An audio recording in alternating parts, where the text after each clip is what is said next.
दिल्ली के निजामुद्दीन इलाके में आज बड़ी कार्रवाई हुई है। यहां पर मरकज आया करीब 200 लोगों की कोरोना जांच शुरू हो गई है। तबलीगी जमात के मरकज से करीब 15 मुल्कों के 100 से ज्यादा बैरून मुल्क के शहरी समेत 200 लोगों को अलग अलग हॉस्पिटल में एडमिट कराया गया है और इन लोगों का कोरोना टेस्ट होगा। निजामुद्दीन दरगाह पर बांग्लादेश, श्रीलंका, अफगानिस्तान, मलेशिया, सऊदी अरब, इंग्लैंड और चीन के करीब 100 शहरी आए थे और ये लोग तबलीगी जमात के मरकज के बिल्डिंग में ठहरे हुए थे। इतवार को तमिलनाडु के एक 64 साल के शख्स की मौत हो गई थी और जिसके बाद पुलिस ने यह जांच शुरू कर दी। लिहाजा अब ऐसे में कई तरह के सवाल उठने शुरू हो गए हैं। आपको बता दें कि वहां पर कई सारे लोग ठहरे हुए थे। जी मीडिया नुमाइंदे शोएब रजा ने पुलिस एहलकार आरपी मीणा से इस बाबत बात की। आरपी मीणा जी हमारे साथ मौजूद है। सर, क्या जानकारी है, कितने लोग अंदर थे, कितने लोगों को आइसोलेट कहाँ ले जाया जा रहा है? देखिए, इवैक्यूएशन की प्रोसेस यहाँ जारी है। हेल्थ डिपार्टमेंट और बाकी सिविल अथॉरिटीज़ यहाँ से इवैक्यूएशन करा रहे हैं। मेडिकल स्क्रीनिंग चल रही है लोगों की और अकॉर्डिंगली उनको जो रिक्वायरमेंट है या तो हॉस्पिटल में या क्वारंटाइन करने की, वो यहाँ किया जा रहा है। और पुलिस क्योंकि सिक्योरिटी यहाँ दे रही है लोगों को, ऑलरेडी लॉकडाउन इम्पोज है, 144 इम्पोज है, तो हम लोग जो है वो उसको इंश्योर कर रहे हैं कि यहाँ कोई मूवमेंट ना हो। इसके लिए हम लोगों ने अरेंजमेंट लगाया हुआ है, बैरिकेड्स लगाए हुए हैं, स्टाफ लगा हुआ है, ड्रोन्स भी यूज़ कर रहे हैं ताकि मूवमेंट जो है उसको कैप्चर किया जा सके छोटी छोटी गलियों में।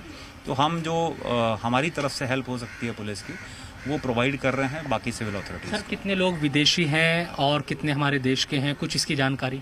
देखिए, ये डिटेल आपको एग्जैक्ट डिटेल ये फिगर की कौन कहाँ से आया है, अंदर कितने लोग हैं, ये क्योंकि हेल्थ डिपार्टमेंट के लोग सेफ्टी सिक्योरिटी के साथ में अंदर जाते हैं, वो स्क्रीनिंग करते हैं, तो एग्जैक्ट डिटेल आप उनसे मांगेंगे तो ज़्यादा बेहतर रहेगा। चलिए, शुक्रिया बात करने के लिए। तो तमाम लोगों को यहाँ से ले जाया जा रहा है क्योंकि कई जो जानकारी है उसमें यह भी है कि विदेशी लोग भी काफ़ी बड़ी तादाद में हैं और सबको अब जांच के लिए ले जाया जा रहा है। जब जांच की रिपोर्ट आएगी तभी क्लियर होगा कि दरअसल किसी को कोरोना वायरस है या नहीं। कैमरामैन बलवंत के साथ जी मीडिया के लिए दिल्ली से मैं शोएब रजा। दिल्ली के निजामुद्दीन में मौजूद तबलीगी जमात का मरकज सुर्खियों में है। वजह अच्छी नहीं है। पिछले कुछ दिनों से लगातार शिकायतें यहाँ पर आ रही थी। कुछ लोगों को बुखार और जुकाम या खांसी है, जिसके बाद कल तकरीबन 250 लोगों को कोरोना वायरस की जांच के लिए दिल्ली के अलग अलग अस्पतालों में ले जाया गया। लेकिन आज बड़े पैमाने पर उस वक्त यहाँ पर हंगामा मच गया जब WHO, दिल्ली के स्वास्थ्य विभाग, MCD और तमाम जो डिपार्टमेंट है उसकी टीम यहाँ पर पहुंची और तकरीबन जो अंदर मौजूद थे 1300 से ज्यादा लोग, उन लोगों को अलग अलग बसेस में अस्पताल ले जाया जा रहा है। आप देखिए तस्वीरों में कि तमाम जो लोग हैं यहाँ पर बैठे हुए हैं। इसमें अगर इन लोगों की बात की जाए तो विदेशी लोग भी इसमें शामिल हैं जो तबलीगी जमात के लिए निजामुद्दीन में आए हुए थे और फिर मुल्क भर में अलग अलग जगह जाकर वो जमात का काम, तबलीग का काम करते थे।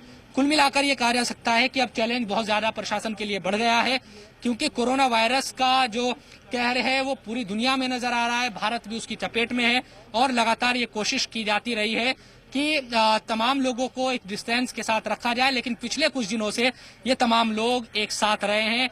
ऐसे में अगर कोई भी संक्रमित पाया जाता है तो बहुत ज्यादा परेशानी बढ़ जाएगी। एक बात और है कि ये जो कोशिशें हैं उस वक्त ज्यादा तेज हुई क्योंकि जब 250 लोगों को ले जाया गया तो उनमें एक शख्स था जो तमिलनाडु का रहने वाला था, उसकी मौत हो गई। तो उसके बाद और ज्यादा प्रशासन सतर्क हुआ और आज WHO से लेकर स्वास्थ्य विभाग की टीम, तमाम लोग पहुंचे हैं। हर बस में 34 लोगों को ले जाया जा रहा है। 1000 से ज्यादा लोग हैं। इन तमाम लोगों की जांच होगी और उसके बाद जब रिपोर्ट आएगी तब पता चलेगा कि दरअसल यहाँ कोई संक्रमित है या नहीं। कैमरामैन बलवंत के साथ जी मीडिया के लिए दिल्ली से मैं शोएब रजा।